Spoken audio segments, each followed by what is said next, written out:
Hi, everybody.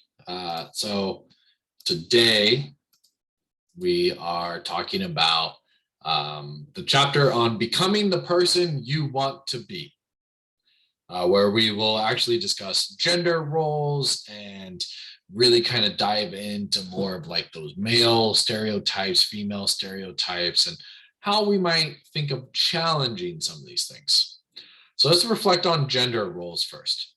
So one thing that we can do is start to identify some of the role models that we've had in our life who've actually influenced our views on what it means to be a woman or a man or a person within this world, right?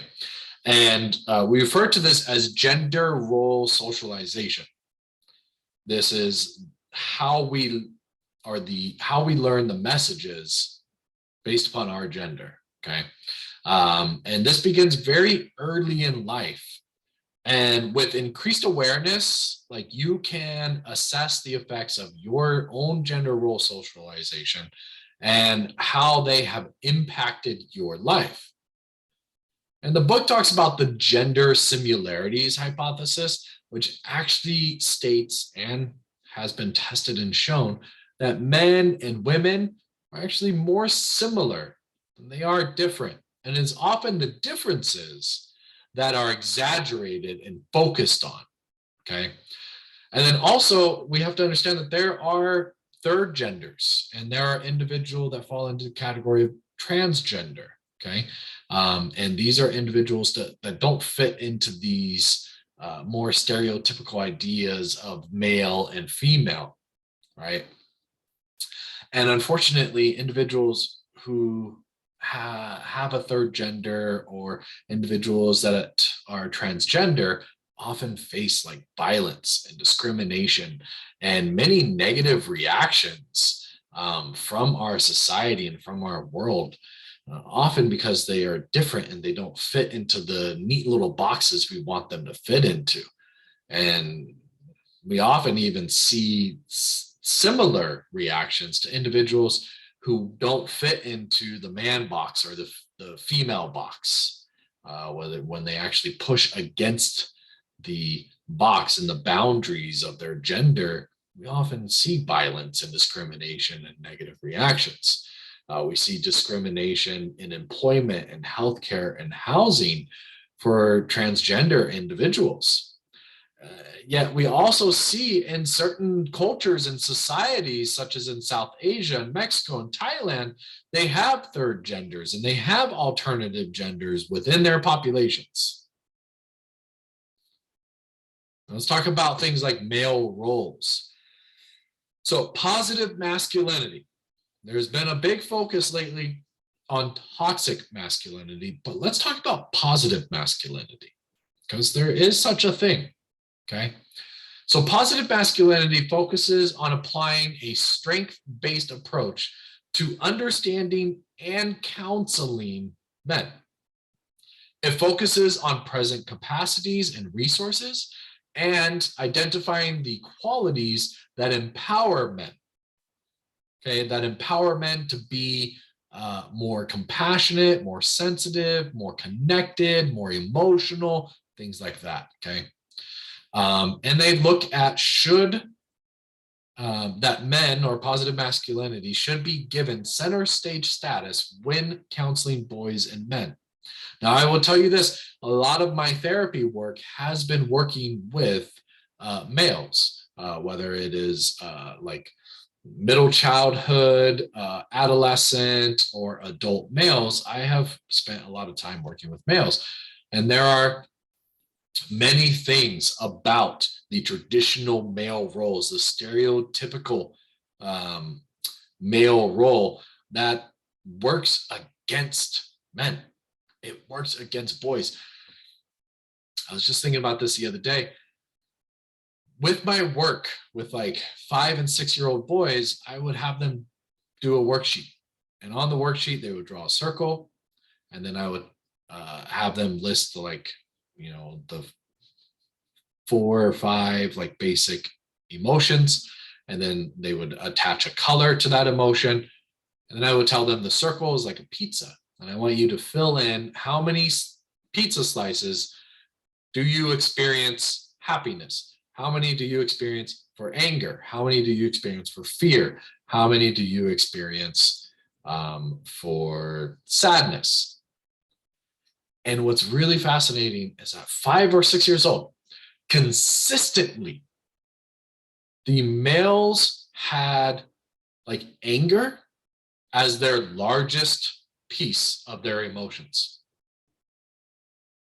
They already were starting to identify that it's acceptable for men to show anger, but it's not acceptable for boys to be sad. It's not acceptable for boys to be scared, right? And I remember I would ask the kids well, how come, fear or being afraid is so small? And the little boys would often say, well, when I'm afraid, I get angry because I'm not supposed to feel afraid. And often it was the same response for feeling sad.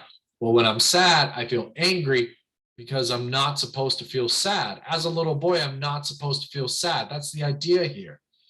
And so part of positive masculinity is trying to actually integrate things like emotions into counseling young boys and counseling men, okay, so that they can actually start to develop a more rounded view of themselves. Now, there are roles that alienate men, roles such as like gender atypical behaviors, when a man does not fit into or their behaviors are different from the typical belief, okay, that alienates men. Gender role strain, okay? So this idea of trying to fit into the box, trying so hard to be told, I am a man and I'm good enough, right? And trying to live up to any of these stereotypes. And then gender role conflict, the conflict that the individual experiences when they are not fitting into the box, when they have these atypical behaviors that are being told are not acceptable of men. This is very problematic, okay? So let's talk about some traditional male roles. So some stereotypes that are associated with the traditional male role include things like being emotionally unavailable. And I want you to remember these, okay? So being emotionally unavailable, being independent, being able to do things on your own, having power or status, being aggressive, denying one's fears, denying that one is afraid, trying to protect oneself, trying to shield and mask, right? Don't be vulnerable, right? Be invulnerable. So a lack of bodily awareness, driven to succeed at work. You got to strive and get that hustle, right? And many times just complete denial of any feminine qualities, anything that we deem as a society as feminine, deny them, which is really unfortunate, okay? Avoidance of physical contact between men, right? Like I remember when all of a sudden this idea of like no homo, right? Like, oh yeah, he's my friend, but no homo, right? It's like guys felt the need to clarify that they can like another guy, but they just want to make sure that there's no sexual interest, okay? Rigid perceptions of themselves and others, and then a loss of male spirit and an experience of depression. And depression among boys is often not the way that we actually view mood depression. It often is displayed through expression of anger, okay? And so sadness doesn't really show up until much later. And unfortunately, this is why the rates of completed suicide among men, among males, is 7 times higher than among females. Now, how can we actually help men? Well, one of the biggest things is like men's groups, men's group therapy, men's group work, whatever it is, but men's groups, men getting together to talk and share and discuss and learn from each other. where they talk about things like, or they learn things like how to trust other men, how relationships with family members affect their current relationships, things like what it means to be a father, right? Dealing with loss and depression and this existential anxiety that comes with age, how to deal with the unexpressed emotions and desires one has, and how to actually start to connect with that emotional side of themselves, how to deal with frustration and anger in a healthy way. Okay. How to quiet the inner judging voice in their own head. Okay. And how to make the decision on what it means to be a man, what it means to be male, right? Breaking through that like man box. Let's talk about female roles. So women are increasingly considering their career priorities and are challenging the traditional feminine roles within their work and their relationships and parenthood and politics. Right. And women have been working very hard at gaining ground so they can have a seat at the table. Okay. As androgyny gains acceptance, and androgyny is this view of neither stereotype, neither the male stereotype or the female stereotype. It's a blend of both. And it's the ability to allow, or it's the allowance of oneself to choose who they want to be versus being forced into this box. And so as androgyny gains acceptance, women have more leeway in their struggle for equality, right? And it opens up more doors to a better life for themselves. But they are still being forced often into a female role, into this female box. And there are still strong stereotypes that we associate with the traditional female role, such as being warm and emotionally expressive and nurturing and childcare, domestic duties, not being assertive, being submissive, being dependent, right? Like having to depend upon others throughout life, viewing them as physically weaker, okay? Viewing them as having a higher tendency to be emotional, intuitive, to be more interested in their relationships than in professional accomplishments. Now, what's interesting is if we take these standard stereotypes that we associate with traditional female roles, and then we take the standard like male roles, and we kind of look at them in a Venn diagram overlapping, it's problematic. If men are taught to be emotionally unavailable, and they're taught to be aggressive, okay, and they're taught to protect themselves and deny any feminine quality that they have, right? And then women are being taught to be submissive, right? And they're being taught to be more nurturing and not assertive, and being taught to be dependent. This often can create a recipe for disasters, right? If men are being taught to be dominant and women are being taught to be submissive, dominance over submission, right?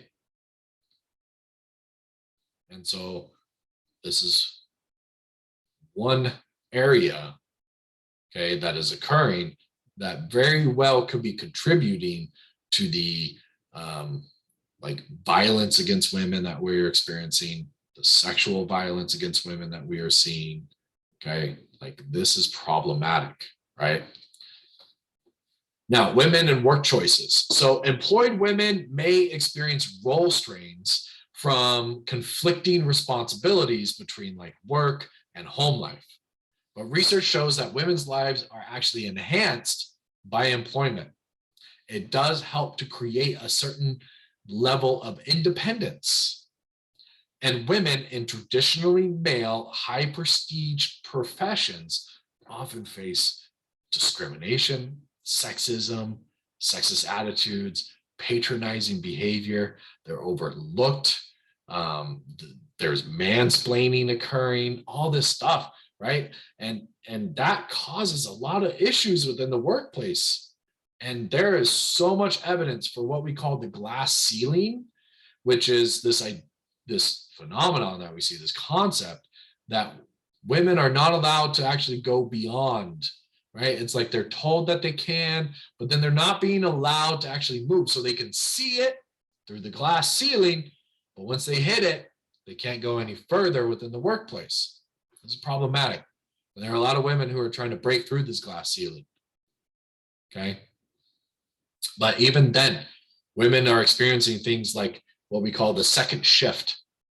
So women go to work and then they come home and then they still have to do all of the duties at home, all the domestic duties at home, taking care of the children, doing the cooking, doing the cleaning, and still going to work as well. That's a lot.